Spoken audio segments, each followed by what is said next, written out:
Japanese ambassador discusses providing Ukraine with weapons. Biden and Jokowi affirm new U.S.-Indonesia defense cooperation accord. U.S. and China agree to displace fossil fuels by ramping up renewables. U.S. consumer inflation stayed flat in October. Taiwan election reshaped after opposition agrees to joint bid. European airfares rising way above inflation. 19 volcanoes erupt at the same time. YouTubers face penalties if they use generative AI.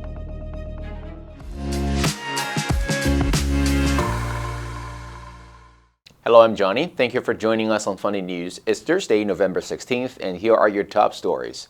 According to the Japanese ambassador to Ukraine, Matsuda Kuniori, in an interview with RBC Ukraine, discussions are underway in Japan regarding the lifting of the ban on the export of lethal weapons, which could potentially be supplied to Ukraine. According to the ambassador, a working group has been formed within the ruling coalition parties to study this issue, focusing on the exchange of military technologies and equipment with other countries. Kuniori said, "I'm not going into the details of discussion in Japan." The report said discussions within the working group to simplify the principles of transferring defense technology have been ongoing in Japan since April 2023. Japan aims to strengthen its domestic defense industry and better respond to challenges in its security situation. Additionally, Japan hopes to expand support for countries that have experienced military aggression, such as Ukraine. In August, the Japanese government announced its intention to ease restrictions on the export of lethal weapons. The U.S. and Indonesia announced a new defense cooperation agreement on Monday as Washington looks to counter Chinese influence across the Indo-Pacific with efforts to bolster defense and trade agreements. The deal is struck after a White House meeting between President Joe Biden and Indonesian President Joko Widodo is part of a broader agreement that will see the nations work together on peacekeeping efforts and counterterrorism programs.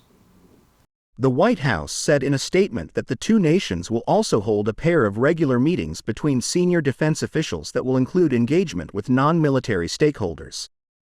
The White House said the leaders discussed the opportunity to create high-standard clean energy supply chain jobs in both countries through a robust partnership between the United States and Indonesia that leads to mutually beneficial development of domestic resources in accordance with fair market-based rules. The U.S. State Department said on Tuesday that the United States and China, the world's two largest climate polluters, have agreed to jointly tackle global warming by ramping up wind, solar, and other renewable energy with the goal of displacing fossil fuels. The New York Times said the statements of cooperation released separately by the United States and China do not include a promise by China to phase out its heavy use of coal, their dirtiest fossil fuel, or to stop permitting and building new coal plants.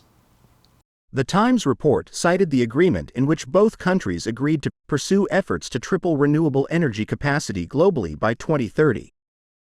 That growth should reach levels high enough so as to accelerate the substitution for coal, oil, and gas generation. The agreement said that both countries anticipate meaningful absolute power sector emission reduction in this decade.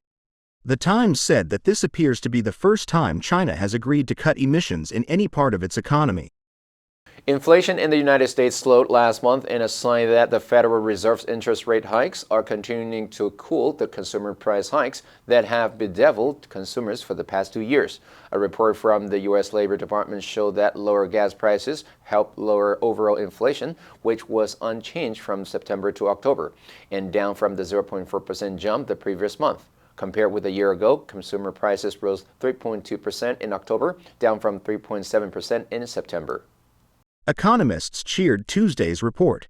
Capital Economics said in a note that the softer 0.2% month-over-month rise in core consumer prices in October kills off any remaining chance of a December rate hike from the Fed, and we continue to expect a further decline in inflation over the coming months, which will bring interest rate cuts onto the agenda before long. The rate increases have had some impact, as year-over-year inflation has dropped from a peak of 9.1% in June 2022 to just a third of that level in October.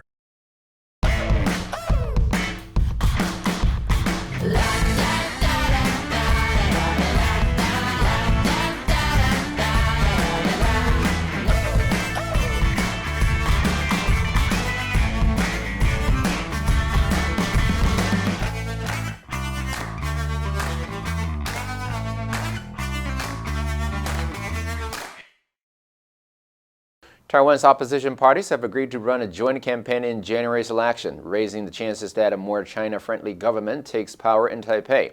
The Kuomintang and Taiwan People's Party announced plans to run a united campaign following a meeting Wednesday that centered around how to decide which of the two nominees would head the campaign as the presidential candidate. Bloomberg said the developments in Taiwan could reshape global geopolitics for years to come. 那我也希望说在 马前总统的见证之下，可以让我们台湾历史往前进。 Bloomberg added with Taiwan at the forefront of increasingly fraught ties between Beijing and Washington.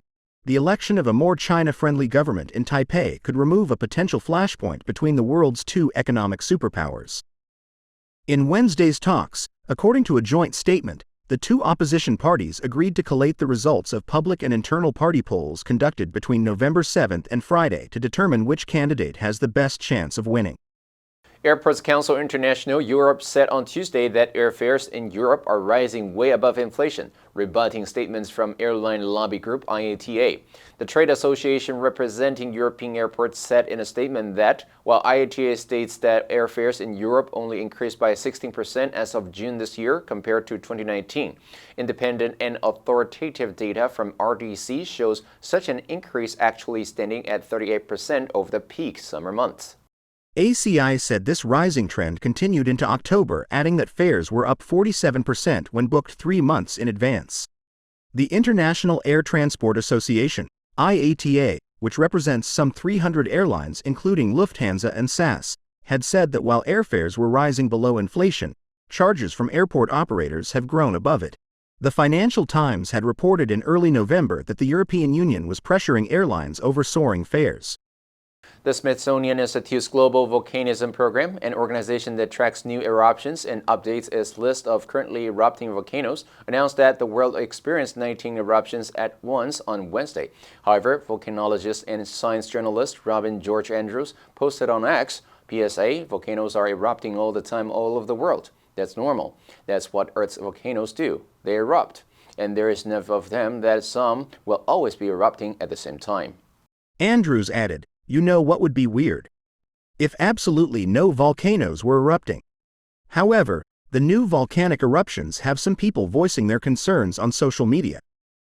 One person posted on X that volcanoes erupt simultaneously in Italy, Iceland, Japan, Mexico, Russia, Philippines, etc. Totally normal, right? According to Andrews, it's quite normal for multiple volcanoes to erupt at once, which is reflected in the Global Volcanism Program's weekly volcanic activity report of actively erupting volcanoes. YouTube Vice Presidents of Product Management Jennifer Flannery O'Connor and Emily Moxley said Tuesday that when creators upload content, we'll have new options for them to indicate whether it contains realistically altered or synthetic content. Creators who consistently fail to do so may face penalties, such as suspension from the YouTube Partner Program. The announcement also said that artists and creators will be able to request the removal of content that uses their likeness without consent. The blog post states that on YouTube, when a creator uploads a video, they will be given the option to indicate that it contains realistically altered or synthetic content. Labels informing viewers that the video contains AI-generated or altered content will be added to the description panel. A more prominent label will be added to content related to sensitive topics. Even if AI-generated content is appropriately labeled, if it violates YouTube's community guidelines, it will be removed. The answer for yesterday was A, splintered. The impact splintered the wood. Did you answer correctly? Now let's delve into the news of YouTubers facing penalties if they use generative AI. Number 1, alter. 改变,更动,改动.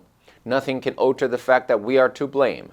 Number 2, synthetic. 人造的,合成的. Boots made from synthetic materials can usually be washed in a machine.